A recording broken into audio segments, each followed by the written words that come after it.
Welcome. In this session, we will look at an example of finding and analyzing the critical points of a two-variable function, but with several critical points. We'll start by writing down the system of equations for the critical points. These are the partial derivatives of the function. Because it's a polynomial, differentiation is easy. I will go over the details somewhat quickly. So we differentiate term by term. When I do the partial derivative with respect to x, I treat y as a constant.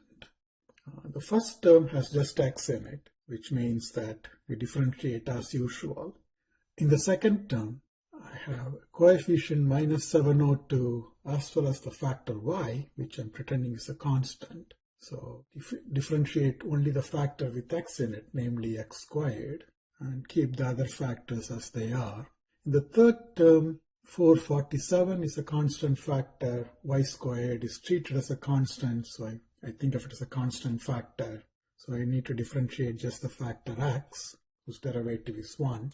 In the fourth term, there is no x. So the whole thing is like a constant term, so its derivative with respect to x is 0. You should be able to follow along with the other terms. For the next term, I get 270 times 2x for the partial derivative with respect to x. Then minus 360 times 1 times y, no x in the next term, so derivative is 0 with respect to x. Then minus 375 times 1, no x in the last term either. When I differentiate with respect to y, which is what we are going to do next, I pretend that x is a constant.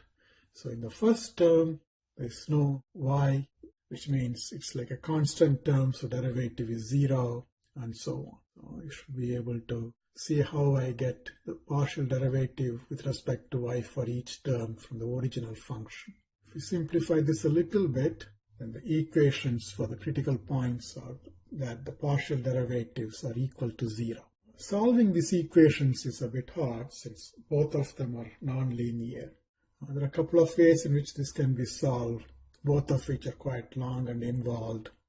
For example, you can try to eliminate y squared, then solve for y, substitute, solve for x, etc. It's a more sophisticated method using something called the resultant, which will give us the equation with just x in it, for example, which we then can solve and substitute to find y. Unfortunately, either way, the equation for x is a fourth degree, so it's again something that's not easy to solve. We'll just assume that somebody else will solve the equation for us and hand us the critical points. Those are the critical points. 1, 3, 10, 15, 15, 25, and minus 10, minus 15. We'll apply the second derivative test. To do that, I need to find second order partials. So you can just start from the simplified first order partials. So I differentiate the first order partial with respect to x.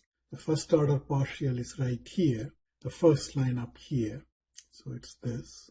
It's the first order partial with respect to x. Differentiate that with respect to x. So I get 1104 times 2x, which is 2208 times x, minus 1404 times 1 times y. No x in the third term, so the partial derivative with respect to x is 0, then plus 540. No x in the last two terms, so the partial derivative with respect to x is 0. d squared f over dy squared is the partial derivative of df over dy. That's in the second line here, the left-hand side of the second equation. No y in the first term, so the partial derivative with respect to y for that term is 0. From the second term, I get 894x. From the third term, I get minus 285 times 2y. No y in the next term, and then plus 240, and then 0. d squared f over dx dy can be calculated as one of two ways. Either you take the partial with respect to y, differentiate with respect to x. So take this left-hand side of the second equation, differentiate that with respect to x. Or the left-hand side of the first equation, differentiate that with respect to y. Both of them should give you the same answer, minus 1404x plus 894y minus 360. So now let's get to the second derivative test. Copied the second order partials up on top. Let's start with the critical point 1, 3. Instead of calculating the discriminant first and then substituting, we will substitute the coordinates of the critical points into the second order partials and then calculate the discriminant each time. fxx at 1, 3, and then fyy, and then fxy. It's all just arithmetic. The discriminant is fxx times fyy minus fxy squared. The discriminant is positive. I go back and look at fxx, that's negative. And remember that this tells us that the critical point is a relative maximum. If you remember the flow chart, the discriminant is positive, so we come here, second derivative is negative. So we start with this, come here, and then come here. So it's a relative maximum. Going to go through this with each of the critical points. 10, 15, calculate the 3 second order partials. The discriminant is fxx times fyy minus fxy squared, which comes out to be a positive number. So I go back and look at fxx, that's also positive. So I have a relative minimum. The other critical points, again I do the same thing. Calculate fxx, fyy, fxy, and the discriminant. The discriminant is negative.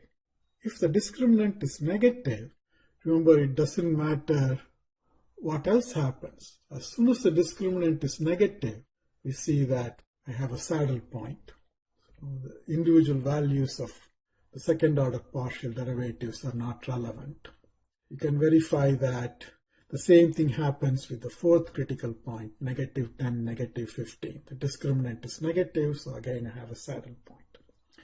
This concludes the discussion of this particular example.